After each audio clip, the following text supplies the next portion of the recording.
All right, let's get right into it. Today, we're breaking down how to turn your home equity into actual monthly cash flow.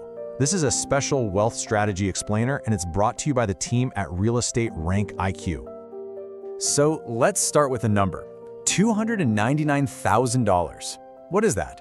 Well, that's the average amount of tappable home equity, money you can actually use for every single homeowner in the US right now. It's a massive amount of wealth, and for most people, it's just sitting there.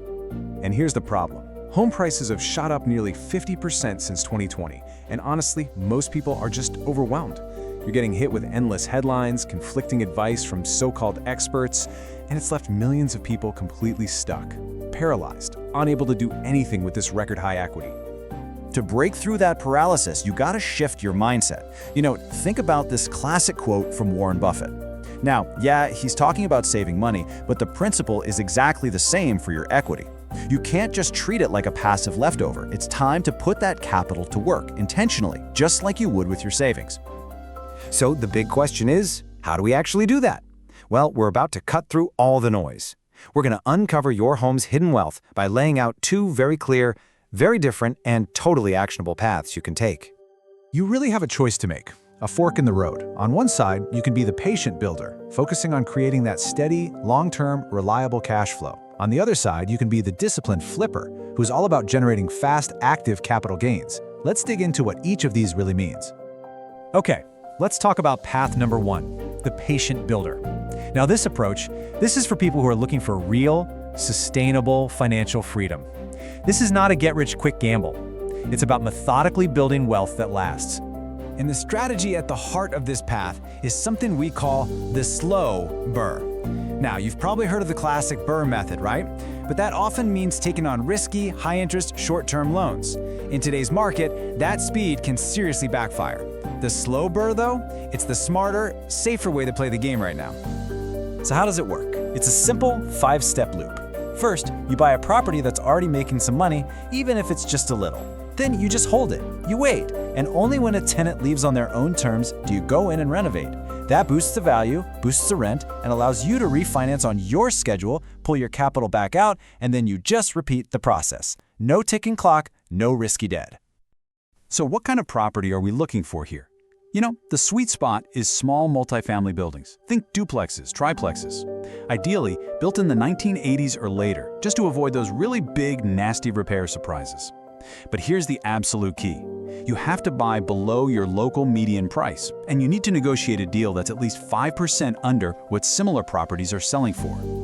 And check this out. This is the beautiful two-stage payoff of this whole method. When you first buy, your cash-on-cash return might be a pretty modest 2 to 5%. That's okay. The goal is just to have the rent cover all your costs. But the magic, the real wealth generation, happens after that tenant leaves and you do the renovation. That's when you can crank your return all the way up to a really powerful 10 to 12%. This is how you build lasting wealth. All right, let's switch gears and look at our second path, the disciplined flipper. Now, if you're someone who likes to be more hands-on and you want to generate big chunks of cash relatively quickly, then you're going to want to listen up. But let me be perfectly clear.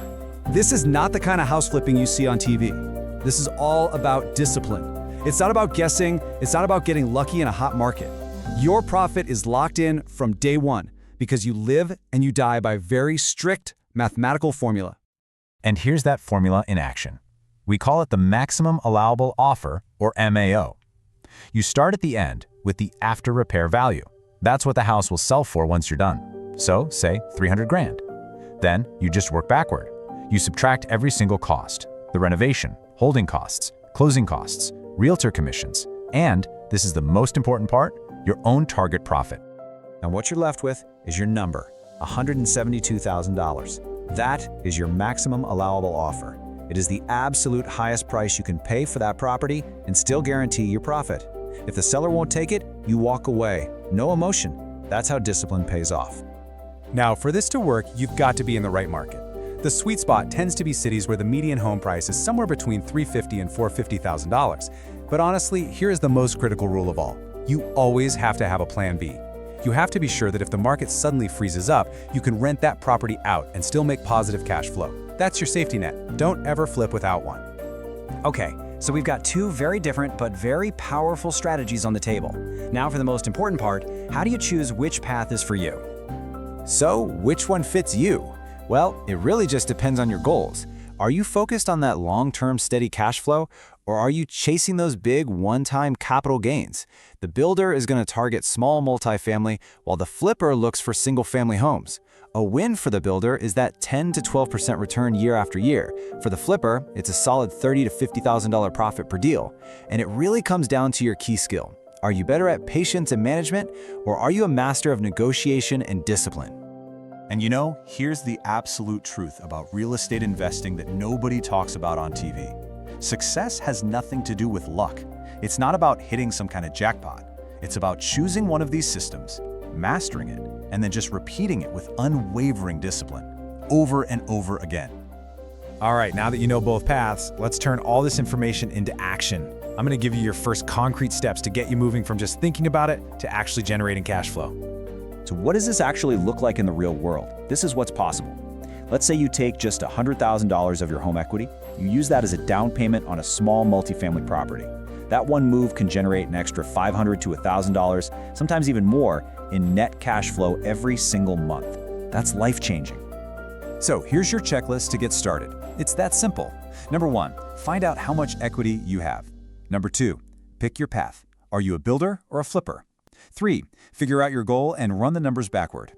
4, start building your team. You need a good lender, a realtor, contractors. And number 5, the most important step, act. And then just repeat the process. And that really brings us to the final question. And this one is for you. Which path are you going to build your future on? Are you going to be the patient builder, planting those seeds for consistent, long-term cash flow?